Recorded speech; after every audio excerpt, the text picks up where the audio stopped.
almost all liberals and a lot of conservatives believe that the Roosevelt era redefined what rights are.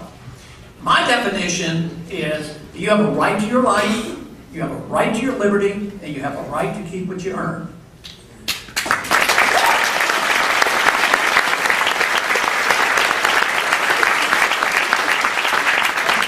Right to demand something from your neighbor, which means you don't have a right to medical care. You don't have a right. You don't have a right to education.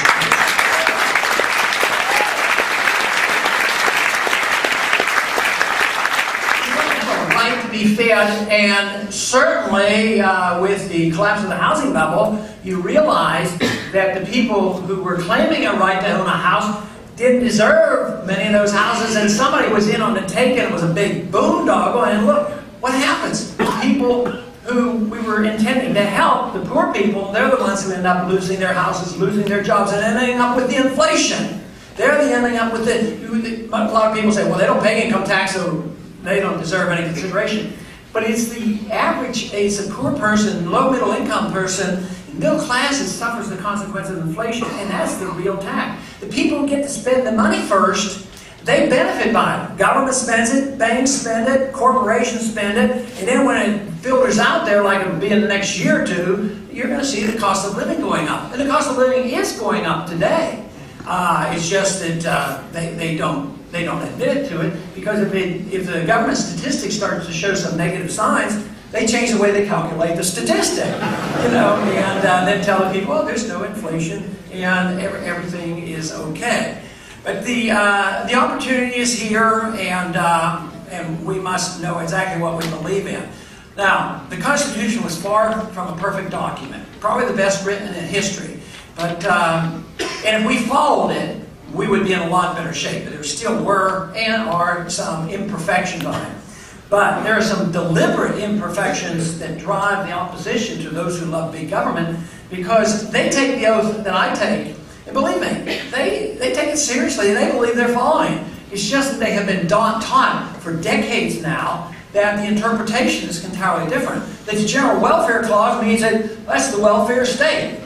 The Interstate Commerce Clause says you can regulate every single thing we do in our lives.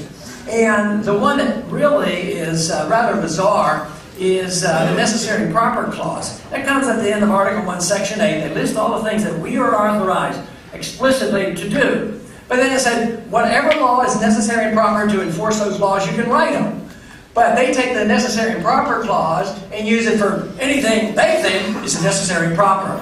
So the Constitution has no meaning. And that means it's an educational struggle. That means we need a whole new generation that understands the difference and has a different attitude about government. Some people say, well, you can solve all this problem by just putting more restraints on the lobbyists and controlling the money in elections.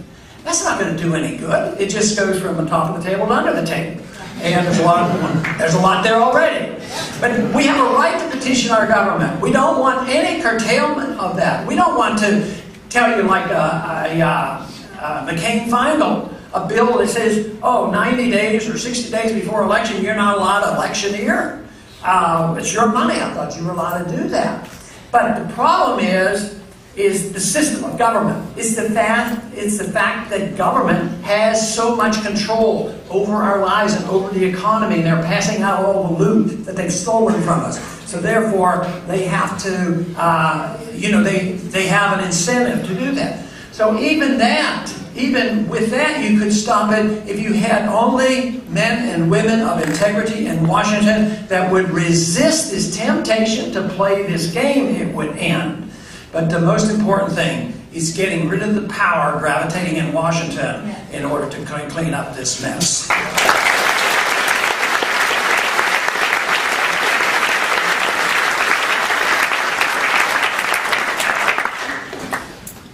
So over the years, I have noticed that our ideas have been spreading. When I first went to Congress in 1976, believe me, nobody had any idea what I was doing. They said, where is he coming from? What's he doing? This. Today, that hasn't happened. I was there for 4 terms, then I went back to medicine practice for 12 years and went back in 97. And things are a lot different, and they're a lot healthier. People are starting to understand it. And it was a real eye-opener for me in the presidential campaign. I was not discouraged a bit. I was, matter of fact, I was amazed that there was so much interest and so much excitement because I believed the message so sincerely and believed if we did the right things, we could get out of this. As long as we continue to do what we're doing right now to get us out of this economic mess, which is more of the same thing that got us in the mess, spending and deficits and borrowing and printing money, it's only going to make our problems that much worse. So we know that this message is spreading like a wildfire. It is spreading. And I try to figure it out myself. I'm always pleased with how the message spreads. I'm pleased that I'm a part of it. But the truth is I believe it's the professors in the colleges. And I understand you have a great economics department here. They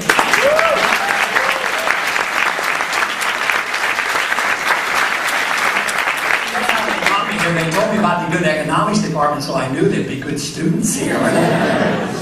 Now, this is what really counts, is that message is spread by teaching, in politics and in learning. It's through the internet. When I first started looking for information in the 1970s and in the 1960s, actually it was in the late 50s and 60s, it was hard to find books. And I resorted to getting a lot of my books from the Foundation for Economic Education, Leonard Reed's group up in Irvington, in New York. But now, there's no excuse. You have so much available to you, and it does spread. And I understand there's something called YouTube and a few things like that circulates a lot of information. So this to me is just a delightful time to change our ways. But if we do the wrong things, it'll be prolonged. Today in Japan, yesterday they had an election. They threw the guys. They've been in the party that's been in there for 50 years because they've been in a type of a recession since 1989. Their stock market hit at 4,000. I think it's around 11,000 or something now because they keep propping up the bad debts and all the mistakes. So they never allow the correction. We're doing the same thing. We did it in the Depression. And the worst part about this story, as of the moment, they believe in their hearts that they're successful. I mean, they brainwash themselves, and they'll say, they have a clunker program, car sales go up. Oh, it's working, it's working. So they want more and more of this. All it's going to do is prolong it. Now, if we did the right thing, it wouldn't be that bad. It has to be a correction. Corrections are good. If there's a mistake, you've got to correct it. You're in too much debt, you've got to get out of debt. If you personally are in debt, you need to do 2 jobs and spend less. Get out of debt. But a country has to do the same thing, or you compound your problems. And but if you did it that way, there would be some tough days. But the tough days would be because of the extravagance and the bad policies of the last 30 or 40 years, not because you're correcting the problems. And that's a difficult idea to sell, because as soon as there's problems, even right now, they're trying to play the same game as they did in the 30s. Oh, the 30s came about. Had nothing to do with the Federal Reserve. It had to do with capitalism and the gold standard, and that's why we had this depression. And right now, it was too much freedom, not enough regulation that was our problem. So they're dumping on more and more. But if we did the right things, we probably could be out of this in a year.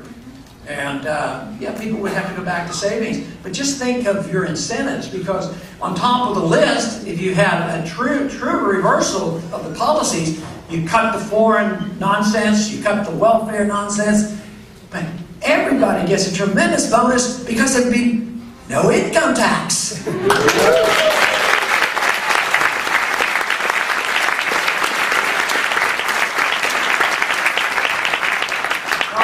What's the likelihood of us getting some people up in Washington and gradually get a majority and start voting this way?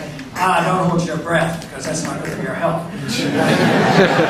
That's not going to happen, but you're still going to get an opportunity, because the system isn't going to work. And I think there's going to be a de facto nullification. I think eventually what happens is that the current system will just be ignored. People will just quietly walk away. because